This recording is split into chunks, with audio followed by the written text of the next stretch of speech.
In 1984, Deborah married her true love, Michael Cook. They were still married when she was brutally taken from this world. The couple had 2 sons and 2 grandchildren, a granddaughter and a grandson. Deborah was very close with her friends, who always knew they could count on her. Active shooter, reports of an active shooter, mass casualty incidents.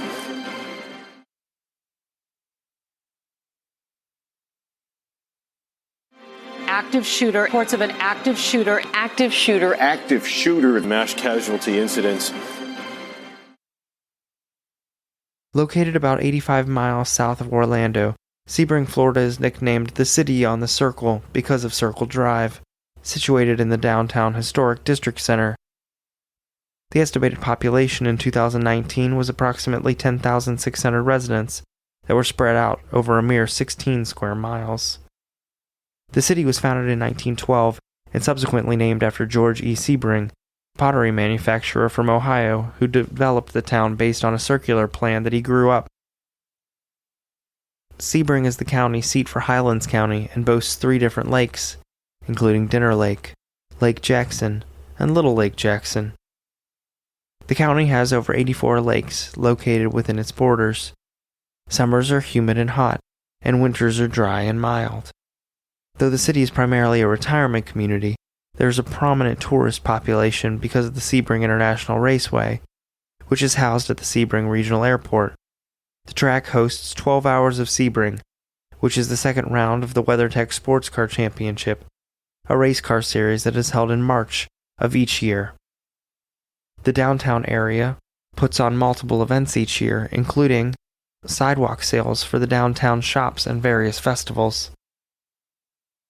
John was born on April 2, 1997 in Indiana. From 2004 to 2012, he was enrolled in the Plymouth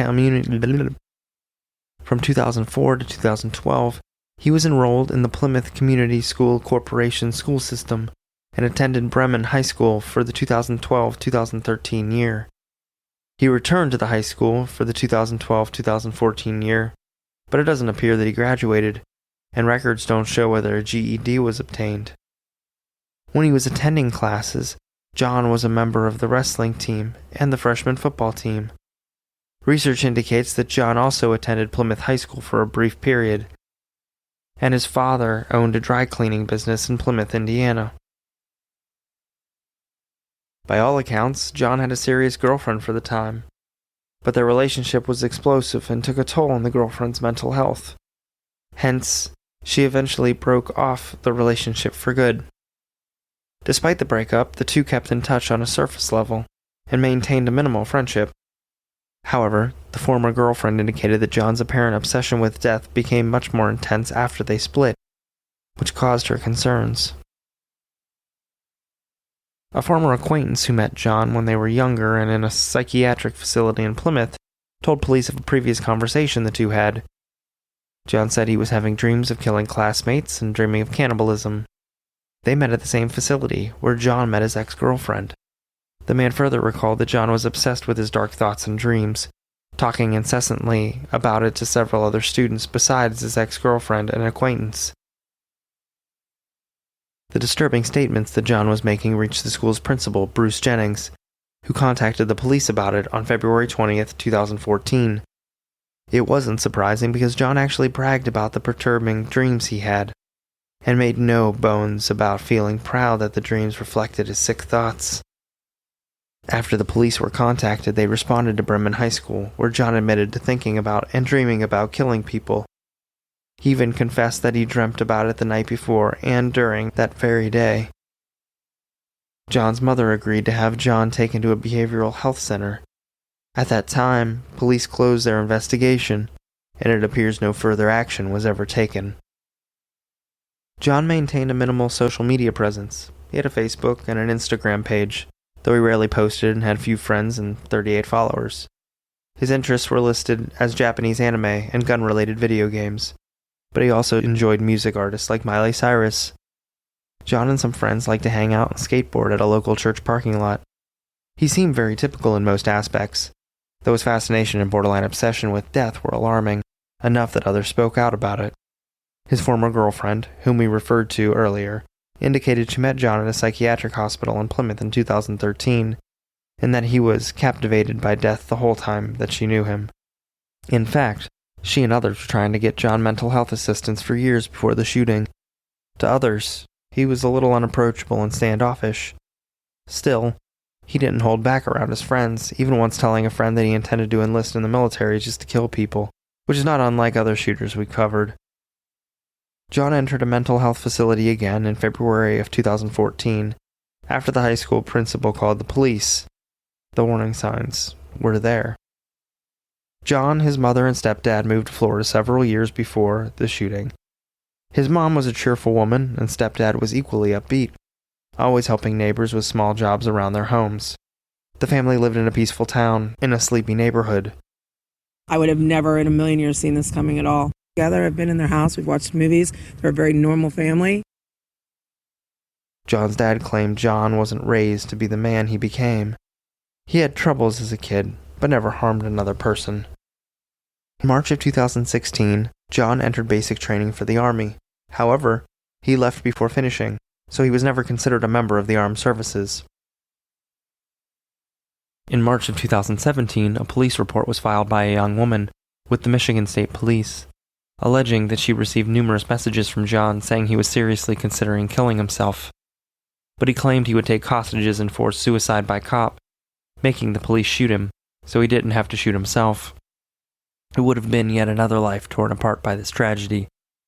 Police in that incident contacted John's mother, who declined assistance, saying she would speak to her son. It doesn't appear anything further was done. John enrolled at Stevens Henniger College as an online student in September of 2018, but he quickly withdrew in December. In November of 2018, John was hired as a correctional officer trainee for the Avon Park Correctional Institution, a part of the Florida Department of Corrections. John didn't stick with this either. He resigned on January 9th, 2019, though it doesn't seem that he provided any reason, and there was no disciplinary action taken. At the time of the shooting, John was unemployed. He lived in a regular house about 4 miles from the bank and mostly kept to himself. A neighbor reported to police later that they could often hear John screaming at the TV while playing video games. Otherwise, he displayed no red flags to outsiders. To that point, a family friend reported that John always appeared to be a typical young man, quiet but respectful. He was just very quiet. He was very quiet and very well-mannered. Anytime that I saw him, he was very, very well-mannered. Always really good posture and just well-spoken. A week before the shooting, John told his ex-girlfriend that he purchased a gun. Unfortunately, she didn't think much of it because he always liked guns. Most troubling is that he hated nearly all people and wanted them to die. An acquaintance of John's alleged that he sent them a message at 11 p.m. the night before the shooting. It simply read, "Hey." The friend didn't speak up initially because she didn't want to get involved and wanted to respect her friend. In hindsight, she worried that John was reaching out for help. She sat idle. John had no criminal record in Indiana or Florida. After the shooting, investigators analyzed his social media accounts, Xbox profile, and cell phone data to see his activity and who he was communicating with. He was arraigned on Thursday, January 24, 2019, arriving to court in a black and white jumpsuit, where he was appointed an attorney, and ordered to be held without bond. The charges are 5 counts of homicide, murder in the first degree, premeditated as a capital offense. All right, Mr. Zaver, as I stated, you have 5 counts of felony capital murder. Based on it being a capital offense, the court is going to hold you without bond.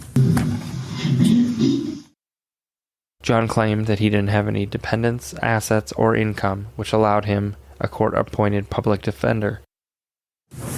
No dependents, no income or assets. Is that correct? Yes, sir. On February 8, 2019, the state of Florida filed a notice of its intent to seek the death penalty against John. They state that they can prove the necessary elements to get a conviction punishable by death by showing that John was previously convicted of another capital felony or convicted of a felony involving the use or threat of violence. Other elements that must be proven are the capital felony was especially atrocious, cruel, or heinous, The capital felony was a homicide and committed in a calculated, cold, and premeditated manner with pretense of moral or legal justification. Since his initial arraignment, there have been numerous court hearings, but no trial date has been set. There have been delays because of the COVID-19 pandemic, though a pre-trial conference is scheduled for August 6, 2021 at 9 a.m. We will update listeners as more unfolds. The SunTrust Bank branch was demolished in May of 2019. The decision to do so was painstakingly made to spare the community further trauma and sadness each time they passed by. The bank set up a trust fund to assist the family of the victims of the shooting. The Sunday following the shooting, residents of Sebring held a candlelight vigil indoors, where cell phones and flashlights were used in place of candles. It seems possible that this shooting could have been prevented. After all, several people in John's life seemed determined to see him get help. He readily admitted to his intense fixation with death and killing someone. It begs the question of whether our mental health systems are adequate. It certainly seems to be missing the mark. Who is to blame? Perhaps rather than spending time finger-pointing, we should collectively seek ways to restructure and fund better mental health programs.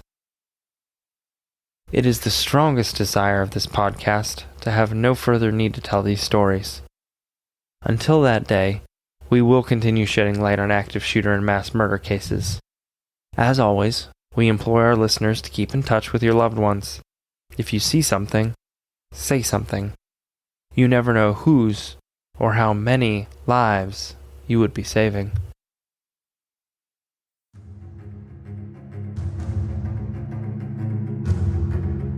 Thank you for listening to today's episode of Active Shooter, the podcast. Remember, if you see something, say something. There's no telling how many lives you may be saving. A huge thank you to Darren Curtis, who composed some of the music used in this episode. Check him out at darrencurtismusic.com. DARRENCURTIS music.com. Active shooter. Reports of an active shooter. Active shooter mass casualty incidents.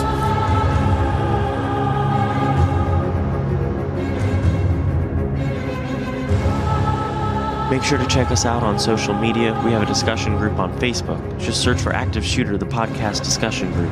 You can also find us on Instagram at Active the Podcast and Twitter at Podcast Active. For just $1 a month, you can get access to ad-free episodes, early release episodes when available, and a shout-out on the show. Just go to patreon.com/Active the Podcast. Thank you, and be safe.